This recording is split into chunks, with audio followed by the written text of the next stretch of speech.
only one scoreline is on the board, and despite the scoreline, you won't win every test match that you play. Different challenges will be posed in these games. In this game, I think the weather is going to be slightly different to where we played so far. So yeah, all that factored in. Just have to look at what's on hand and go about doing a business. I think beyond all the motivational factors of what it means to me, my friends, my family, everybody, all those that have been associated with me over the years, more than a destination, I think the journey has been very special. So, firstly, I'd like to recognize that, and secondly, I think it's in a way, I wouldn't say it's motivation for a lot of cricketers that come from the state, but I think it's an experience that I'd like to share with many more that come from my part of the country. I think there is a lot of talent out there. There has been a lot of talent. Make no mistake about the ability that those people had in the past or those that will have in the future. But embracing the culture of what Indian cricket really is and what to expect and how exactly to go about it is something that I would probably like to epitomize for the future and also share the journey with a lot more people who can make it here. I also really hope and wish that many more come from there and go on to achieve even better things than I have.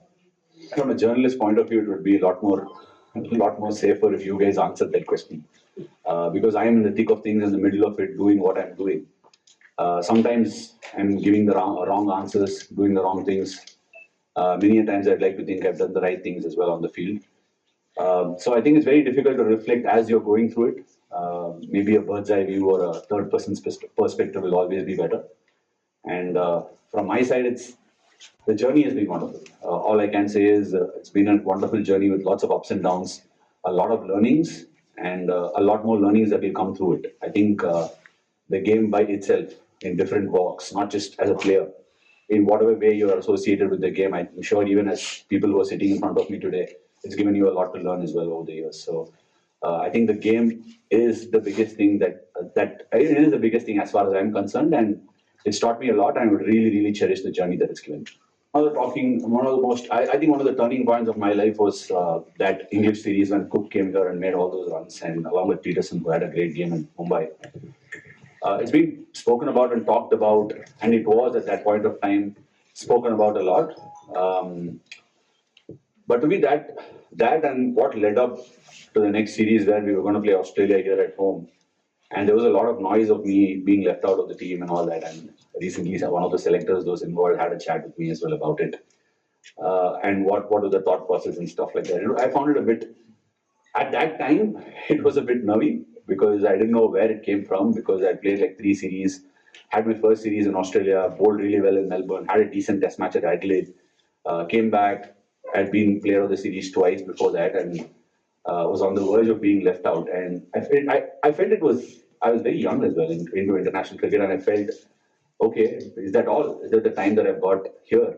But when I went back and reflected upon it, and after all those articles written and all those people saying what they had to say, there's one thing that dawned upon me about what was wrong with me.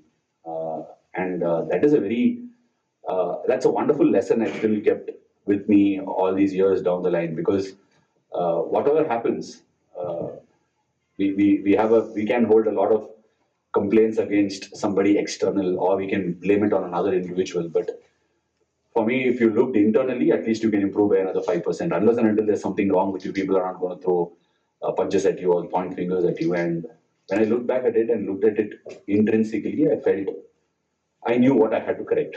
And ever since then, it's been about addressing downs and troubleshooting for all the questions that were thrown upon me. Some of the questions I raised upon myself mostly and largely.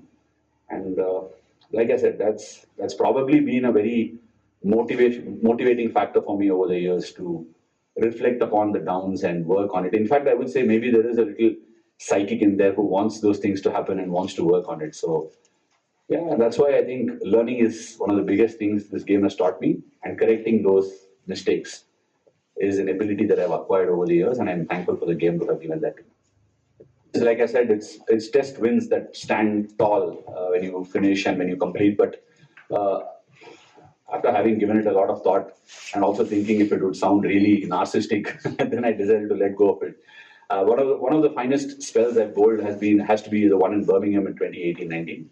I bowled both the innings. I thought almost when I got those 3 wickets on the morning of day 3, when England was some 40, 50, I don't know exactly how much for 3. I got Cook, Root, and can't remember who the other, maybe Jennings.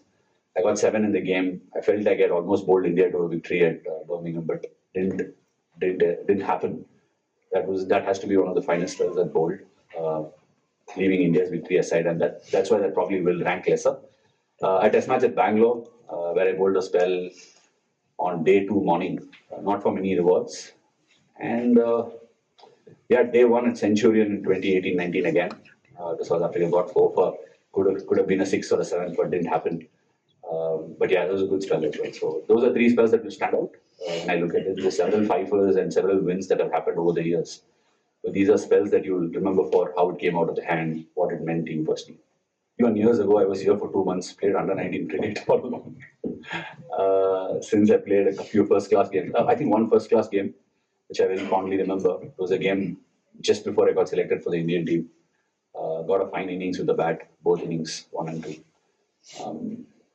Then played a game or 2 here for CSK, but I know it's pretty cold here. It will take a bit of time for your fingers to just adjust and stuff like that. But I think this is a little more colder than what it is usually here in March. So yeah, we'll have to wait and watch. We haven't got a lot of practice here. We don't know how it's going to be, and that's the beauty of it. There's a lot of unknowns.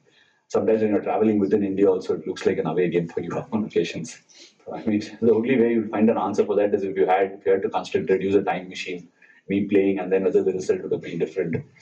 Look, it's always disappointing to to not play a particular game for your country, and when you know you're bowling well and all that. But again, I would definitely make peace of it, saying, okay, the team definitely took the decision in the best interest of the team.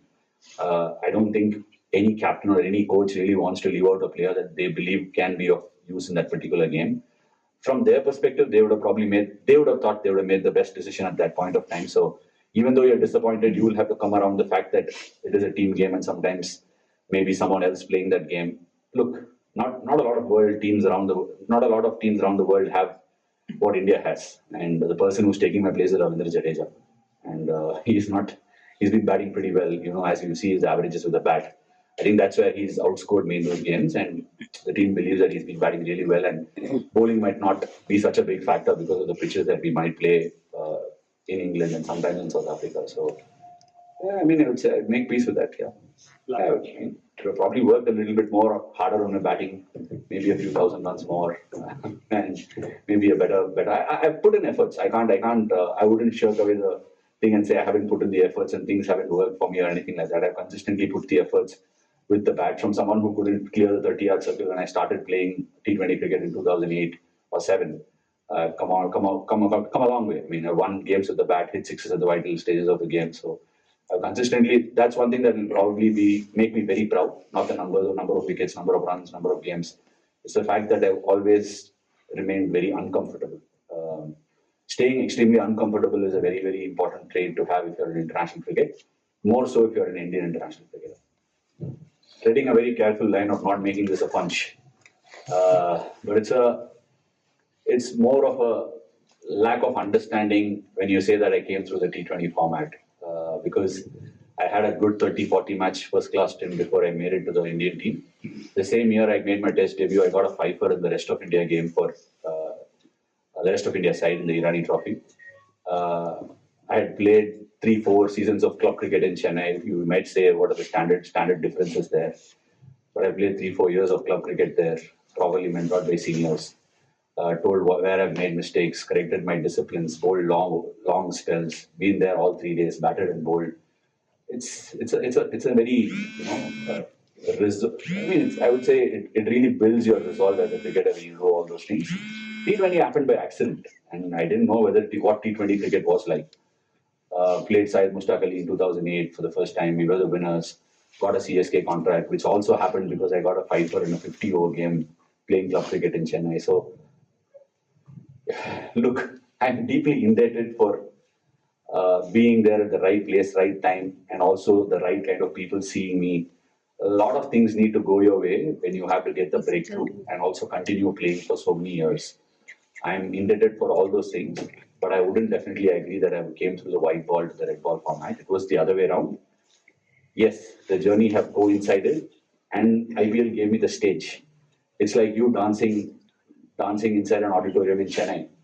vis-a-vis dancing on a global platform, right? And that's what IPL gave me. So all of a sudden, people, if I had to probably pick up another 150 wickets to be a test cricketer, I had to do much lesser because I got the stage in the IPL. So that's very important. It's extremely important to respect the rules of your game, and the game will give you enough dividends if you do so. One of my biggest problems is I have giant-sized memory. I can go back into the closet and remember many things, which has helped me over the years, but it's also a big drawback. Because I have a great memory, I think people think I value numbers. I actually don't value numbers. It doesn't mean anything to me. These 100 test matches, the 100th test match, I think means at least 10 to 100x more to my dad than it does to me. It probably means a lot more to my wife than it does to me and to my mom. In fact, my daughters are more excited than I am for this game, frankly.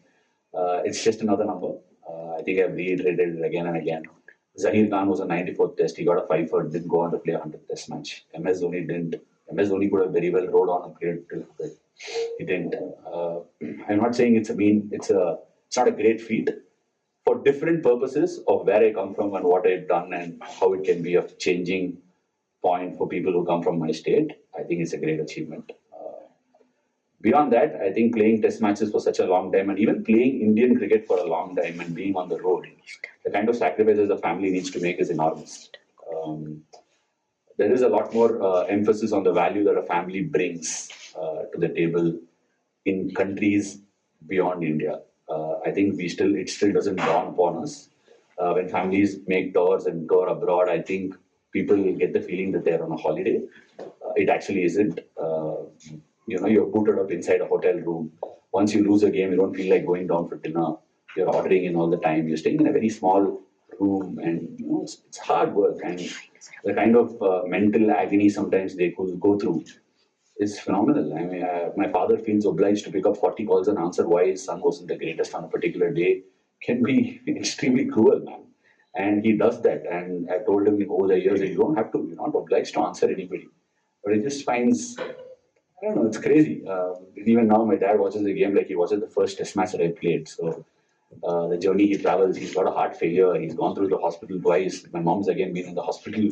I don't know for what joy they're doing it. They continue doing it. And I think this is a wonderful story. Every household, has these sort of stories.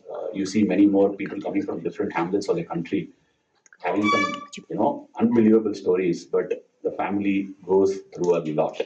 Just because they hail from a country with 1 billion people, it doesn't mean their journeys and family should mean lesser. I've loved bowling to Stephen Smith, Williamson, and Joe Root. I think they're some of the finest batters going around in the world right now. But when I played first-class cricket, before I played first-class cricket, I've had the joy, and even in first-class cricket, the absolute privilege to bowl to some of the gun batters of spin that I've ever encountered. I would just name a few. I've had the privilege of bowling to him in the nets. Haven't really encountered much of him in the game. Badrinath, I felt he was one of the finest batters of spin. Then Mithun Manas from Delhi, one of the finest players of spin. Rajat Bhatia again from Delhi.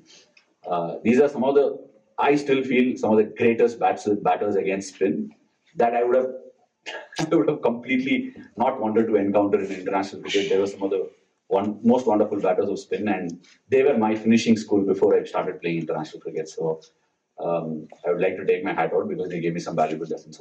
हमसे जुड़े रहने के लिए हमारे YouTube channel को subscribe करें और नई वीडियो की नोटिफिकेशन के लिए बेल आइकॉन को दबाएं।